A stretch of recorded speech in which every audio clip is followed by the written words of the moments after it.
Yeah. We didn't do the like our game of the week is this. So okay, Nate, our game of the week is Nidavellir. What, you saying I have to explain how the game works? This is like the third or fourth time in a row, bro. Yeah, all I'm saying is you gotta start picking my games instead of your games, man. Okay, fine.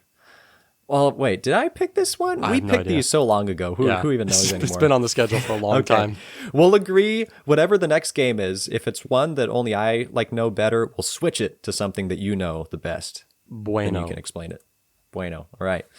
Nidavellir. This is a basically set collection game. Card drafting. Bidding. Not really auction mechanic, but there is bidding. You're jockeying for position over 3 different little taverns that are set up that are filled with dwarves. So three taverns per round. And you have some little coins that you're wagering between those 3 taverns to try to get first pick each time. And it's fairly simple how the game scores. There's just 5 different classes of dwarves, and they all score in different ways. One of them is like, the more of them you have, it increases numerically how much you score. The other one is how many of them you have, you score exponentially. One of them is just face value, and so forth and so forth. Yeah, it's very creative. Nidavellir. Hey. What's creative is the bidding mechanic, because you've got these coins. That's the other cool thing about the game. And we're already talking about what's cool about it. But really, I'm just explaining how it works. Is these coins that you're bidding, every time that you go through a round, you have the opportunity to flip over a 0 coin, which then lets you combine whatever your 2 left out coins are, because you have 5 coins total, and then you swap out the higher number for the new sum. That's a bunch of math, and it probably doesn't make sense hearing it, but basically you can slowly upgrade your coin pouch into stronger coins, and those stronger coins are going to let you have more likely the first pick for each round or for each tavern that you're bidding on, but you also get the face value of those coins in points at the end of the game. So if you can convert your coins better, you're going to get more points, which is fun. It's a good way to end the review. Or an explanation. Thanks, an explanation. Good way to end that. Yeah, all right. So our board banter is... That's all you need to know. I'll launch right in here with the good. I like the aesthetic of the game. I wouldn't necessarily say I like the art. And we might have talked about this last episode because I think it was on your list of our top 5 art.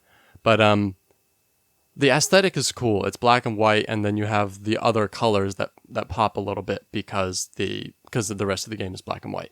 I like that. Okay, I think it works well. The actual dwarf art, I'm kind of like, I think it's a little ugly, but it's not terrible. But then there's also a handful of repeat art throughout it too, which in a way it's like, okay, I get it. Like, not every single piece of art has to be original and unique, but it's just a little thing. So there's that, but that's minor. The best part of the game, far and away, the best part of the game is the bidding mechanism. It's actually quite brilliant that you have these 5 coins. You use 3 of them to bid with, and if you used your worst coin, you can upgrade one of your, like, you use your other 2 coins to upgrade. It's a very, that in general, the bidding in general, like the blind bidding is kind of fun, not necessarily unique in and of itself, but then that upgrading mechanism, blended in with it, creates for a really interesting dynamic, because pretty much every round, almost everybody's using that upgrade token, which is worth 0. So you're not going to win. You have no chance at winning, basically, whenever you bet it, but then you get to upgrade a coin. So it's a good pros and cons thing. Again, I think I've said this a million times, I'll say it again. One of my favorite things in board games, if not my favorite thing, as a general idea, is give me pros and cons to my decisions, right? Yeah. And that's a good one right there. Especially because people are doing it most of the time, And then you have to decide which other coins. If you use your best coins to upgrade, you're using really bad coins to bet with. So it's a great dynamic. I love that. I like that there's a lot of special cards, especially when you throw the expansions in. There's a plethora of these special cards that you can get, maybe, like 3 or 4 of throughout the game, maybe more. So I like that, and there's a ton of options, an overwhelming amount of options, and a ton of symbology too when you're first playing the game. And it's also relatively quick. It plays well at 2, it plays well at 4, and no matter what, it's pretty snappy too. So those are all my goods. Those are all the things I enjoy. All right, let me hit you up with my goods before we start trashing the game, which I know you certainly will. I assume, because we're not talking about expansion content here unless you want to. We can mention it as a side note like we did with viticulture, but let's try and stay on course. All right. So I like the vibe of the game. I'm going to start trying to use that a little bit more than I use aesthetic, because I feel like the vibe also kind of communicates it's how all the artwork works in tandem with each other to give you a certain like feeling or atmosphere. Yeah. Aura. You could use aura as well. Aura. A little bit. Ooh, that's a little another mystical. good one. We need to get a little sticky note where we just start writing these down, and then we'll just kind of flip through them each time. Mm-hmm. Yeah. So yeah, the game has a great aura. I know Nate isn't a huge fan of the art necessarily, or at least it's just kind of neutral for him. And I also agree with the aspect that there are repeat dwarves within the given categories. And yeah, that would have been nice if they were all unique. Maybe not necessary, but it would have been nice. But besides that, I like how most everything is in black and white, but the categorization? Nailed it. The little banner that tells you what class a dwarf is, those are colored. So it kind of has this cool appearance of everything's black and white, but then it's just speckled here and there with little pops of color. And I don't know, it works for me. It works. I do like that there's different paths to victory, too. It seems like every game, you can approach it with a generally similar strategy or maybe how you're going to go about it, but there definitely are different paths. Like, are you going to focus, really try to go for getting all the green cards and get those exponential scoring, or are you going to try to switch over and try to take as many red cards as you can? So, because if you get the most red cards at the end of the game, you can also score your highest coin twice, which can be pretty powerful. Or are you just going to grab those already high-scoring blue cards that don't do anything else? But really where the differing paths also comes in is within all the heroes. There's the neutral heroes and then the colored heroes that can fit in your classes of ranks with all the dwarves. It's just really cool how they all interact with each other. There's so many of them. I've played Nidavellir a fair amount of times. I really don't think I've gotten anywhere near to like playing with every single hero. Mm-hmm. Some of them are definitely stronger than others, and it just kind of depends what scenario you are in the game. But it's pretty cool how those can switch things up and make the game a little bit different every time. And finally, I mean, you already said it, so I'll just piggyback off of it, but I do love the coin system. I like how you have to decide which coins am I going to combine this round, because if I try to combine my two biggest coins and get one big coin out of it, I'm then just bidding with all my low coins for that actual round. So maybe if you're coming into a round where you really don't care about most of the picks, maybe choose that time to try to upgrade your biggest coins. But otherwise, maybe you don't even care about doing a conversion. Maybe you already have 3 good coins and you just want to win every round. You just play all those and you don't even have to do a coin conversion that round. So yeah, it's just cool. The math works out in interesting ways, especially because when you combine your 2 coins, you don't trade in the lower coin, you trade in the bigger coin. So you're actually limited to a coin increase to whatever your lowest used coin is at a given time. It just has these interesting little patterns that kind of branch off from it. Yeah, that's how I feel about it. Also, dude. I felt that within just the base game, there were times where I didn't care what came up. And so I was like, okay, I can invest in upgrading a coin this time and just use my bad ones for bidding. I felt like with the expansions thrown in, it was far less frequent that I was like, I don't care, I'll take what I get, you know? So just a little expansion note. Yeah, especially for the second round, because all those cards were always like really strong, at least for the first couple of turns. But then, but at the beginning of the first round, you have the special ones. So anyways, expansion talk, save it for something else. All right. Let's just talk about the scoring, man. I mean, I think we have different perspectives on this, but the scoring is like the most unoriginal. It's so boring to me. It's so boring. I mean, 2 of them are literally just counting. It's like, how many banners do you have? Well, okay, how many points do you get for that many banners, you know? And sure, they scale different, so like there's a different approach for purple or green, but in general, they're just counting, you know? And then you have blue, which is just straight up face value points. And then you have orange, which is like just numbers times banners. So it's just multiplication. And then you have red, which again is just face value points, but then there's something that you're working towards the end goal. Red is by far the most interesting one because it's just face value, but then whoever has the most banners gets a big scoring bonus basically at the end of the game. So that's something kind of different. Everything else is just plain Jane. No offense to anybody named Jane, but it's really does not vibe with me, Cody. It just doesn't work for me. All right, it's. I wish they could have definitely done something more interesting, and I wish they had. And then in general, the game, and again we're just talking base. The game is just card drafting and set collection, and again we're like the bidding mechanism I love. Everything else is so basic. It's just like collect cards, get sets. How many points did I get? And again, I'll say it again. I love the bidding mechanism, and it gives some spice into the game that without it would be a complete miss, like 100% miss. I would never touch it, But because the bidding mechanism is fun, it kind of equals out the rest of the game for me. So, that all you got? Nothing else you want to trash? I feel like. Well, also the coin stand-up is stupid, but I don't know if there's necessarily a better solution if you're using coins. Like it has this like chintzy little like bleachers that you put all the coins in. Yeah, it really is like bleachers. Yeah. No, I mean I feel like my hate tanks are pretty empty for this game because I've done it so much over the podcast that it's like, yeah, I still feel how I always felt. And as a meriting factor, I will say that with both the expansions thrown in, the game is definitely better. Without them, it's like I can get through a game, but like,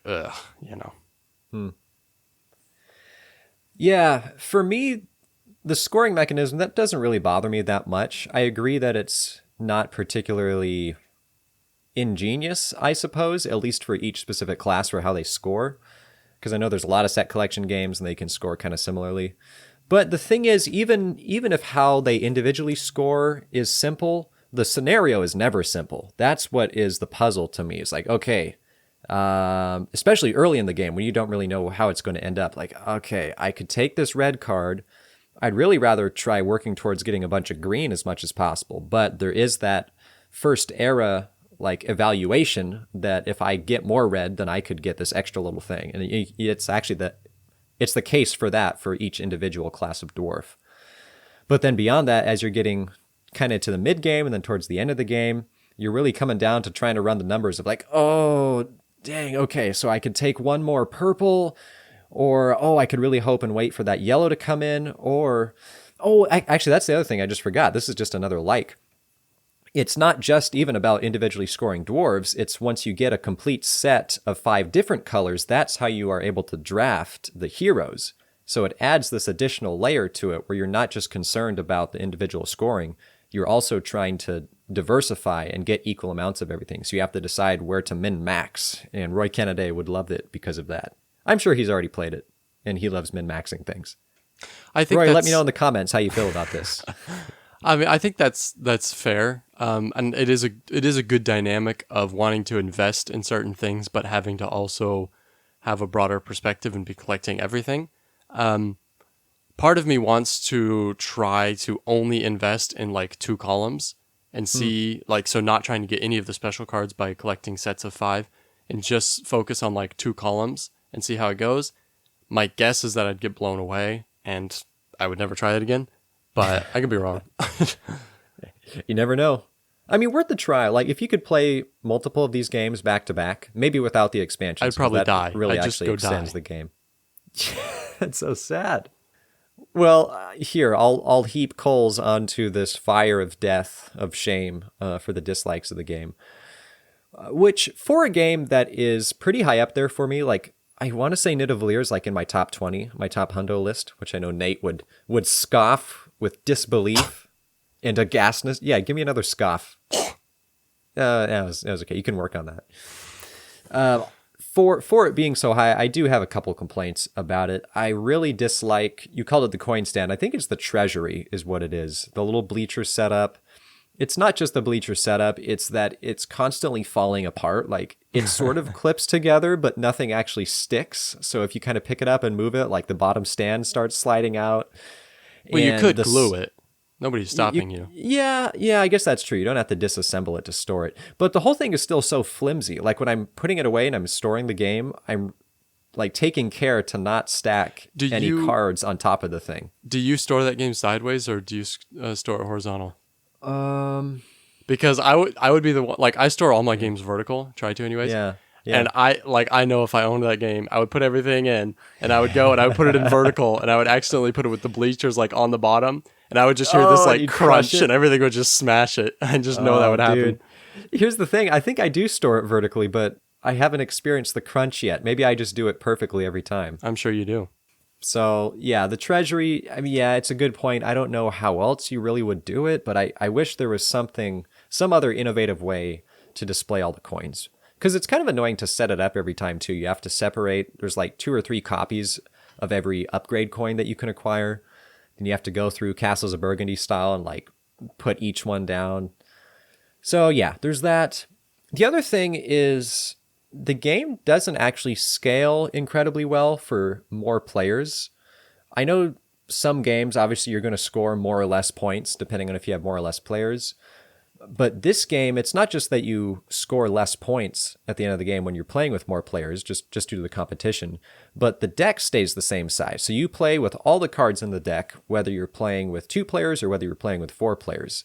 So if you're dividing that by 4 people instead of 2, there's actually going to be less rounds to play through for the draft, which means there's less scoring opportunities. And so I kind of just wish the deck was a little bit bigger. I mean, if all the cards are kind of the same anyway, just like put more cards in there, and then you can always do like 4 or 5 rounds in a 4-player game. Couldn't that also affect your strategy? Like 2, 3, 4, you know you're getting a different amount of cards. So couldn't that change how you approach the game too? I guess that's true.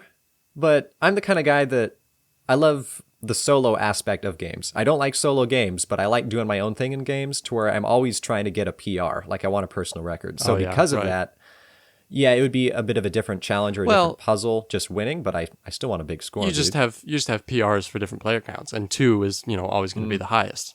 That's true. It's tedious to track, though. It is. That's tedious. Yeah.